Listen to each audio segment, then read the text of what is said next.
নমস্কাৰ সকলোলৈকে পুনৰবাৰ স্বাগতম জনালোঁ। আজি আমি আলোচনা কৰিবলৈ লৈছোঁ CM ফ্লাইট স্কিমখনৰ ওপৰত। এই স্কিমখন কি আৰু এই স্কিমৰ জৰিয়তে নিবনুৱা যুৱক যুৱতীসকলে কেনে ধৰণৰ সুবিধা লাভ কৰিব, লগতে স্কিমখনৰ সুবিধা কেনেকৈ উপলব্ধ হ'ব সেই সম্পৰ্কত সবিশেষ তথ্যখিনি আজি ভিডিঅ'টোৰ জৰিয়তে আপোনালোকে জানিব পাৰিব। অসম চৰকাৰে ইতিমধ্যে অসমৰ নিবনুৱা যুৱক যুৱতীসকলক নিযুক্তিৰ সুবিধা প্ৰদান কৰিবৰ বাবে এডভান্টেজ 2.0ত জাপান চৰকাৰৰ সৈতে এক চুক্তি স্বাক্ষৰ কৰিছিল আৰু সেই চুক্তি অনুসৰি CM ফ্লাইট এই স্কিমখন আৰম্ভ কৰা হৈছে। এই স্কিমখনৰ মূল কথা হ'ল যিসকল অসমৰ নিবনুৱা যুৱক যুৱতী আছে তেওঁলোকে জাপানী ভাষা শিকি পেলাই তেওঁলোকে জাপানত কাম কৰাৰ সুবিধা লাভ কৰিব। অৰ্থাৎ 50,000 নিবনুৱা যুৱক যুৱতীক জাপানত সংস্থাপন দিয়াৰ এটা সুবিধা সৃষ্টি কৰিবৰ উদ্দেশ্য আগত ৰাখি এই CM ফ্লাইট স্কিমখন আৰম্ভ কৰা হৈছে। এই স্কিমখনৰ জৰিয়তে যদি অসমৰ নিবনুৱা যুৱক যুৱতীসকলে জাপানী ভাষা শিকে তেতিয়াহ'লে তেওঁলোকে জাপানত নিযুক্তি লাভ কৰাৰ সুবিধা পাব। ইতিমধ্যে অসম চৰকাৰৰ লগত জাপানৰ যি চুক্তি সেই চুক্তিমতে জাপানত অসমৰ 50,000 যুৱক যুৱতীক সংস্থাপন দিয়া হ'ব আৰু এই সংস্থাপিত যুৱক যুৱতীসকলক মাহে 2 লাখ টকাকৈ দৰমহা দিয়া হ'ব।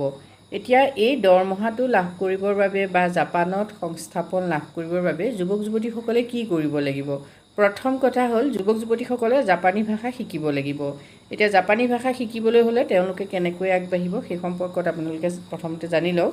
জাপানী ভাষাটো যদি শিকিব বিচাৰে তেতিয়াহ'লে এই পাঠ্যক্ৰমত সৰ্বমুঠ খৰচ হ'ব 1.8 লাখ টকা। জাপানী ভাষা শিকোঁতে এজন যুৱক বা এগৰাকী যুৱতীৰ 1.8 লাখ টকা খৰচ হ'ব। ইয়াতে গুৰুত্বপূৰ্ণ আৰু যুৱক যুৱতীসকলৰ বাবে ভাল খবৰটো হ'ল যে অসম চৰকাৰৰ পৰা 1 লাখ টকা ইয়াত ৰাজ সাহায্য দিয়া হ'ব। অৰ্থাৎ অসম চৰকাৰে এই 1.8 লাখ টকাৰ পৰা 1 লাখ টকা সাহায্য হিচাপে দিব অসম চৰকাৰে আৰু জাপান চৰকাৰে দিব 50,000 টকা। অৰ্থাৎ 1.5 লাখ টকা ইতিমধ্যে সাহায্য হিচাপে যুৱক যুৱতীসকলে লাভ কৰিব। আৰু ইয়াত এটা গুৰুত্বপূৰ্ণ দিশ আছে যে যি 30,000 টকা থাকিব সেই 30,000 টকা এক্সিছ বেংকৰ পৰা ঋণ হিচাপে যুৱক যুৱতীসকলে গ্ৰহণ কৰিব পাৰিব। সকলো যুৱক যুৱতীয়ে এই জাপানী শিক্ষা গ্ৰহণ কৰিব পাৰিব। যিসকল যুৱক যুৱতীৰ হাতত ধন নাই কিন্তু জাপানী ভাষা শিকাৰ ক্ষেত্ৰত আগ্ৰহ আছে তেওঁলোকেও চিন্তা কৰিব নালাগে, যিহেতু 1 লাখ টকা চৰকাৰে সাহায্য হিচাপে তেওঁলোকক দিব আৰু 50,000 টকা জাপান চৰকাৰে দিব।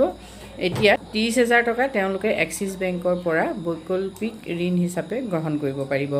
গতিকে যিসকল যুৱক যুৱতীয়ে বিদেশত সংস্থাপনৰ সপোন পুহি ৰাখিছে তেওঁলোকৰ বাবে নিশ্চয় এইটো ভাল খবৰ হ'ব। মাত্ৰ 30,000 টকা নিজৰ ফালৰ পৰা মাত্ৰ 30,000 টকা খৰচ কৰি তেওঁলোকে জাপানত এটা চাকৰি ল'ব পাৰে।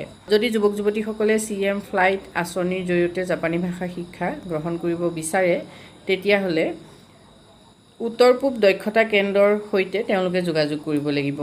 উত্তৰ পূব দক্ষতা কেন্দ্ৰৰ সৈতে তেওঁলোকে কেনেকৈ যোগাযোগ কৰিব, অনলাইন কেতিয়াৰ পৰা হ'ব আৰু লাষ্ট ডেট কেতিয়া সেই সম্পৰ্কত আমি পৰৱৰ্তী পৰ্যায়ত আপোনালোকক জনাবলৈ চেষ্টা কৰিম। আজি ভিডিঅ'টোৰ জৰিয়তে আমি আপোনালোকক CM ফ্লাইট স্কিম সম্পৰ্কত অৱগত কৰিছোঁ।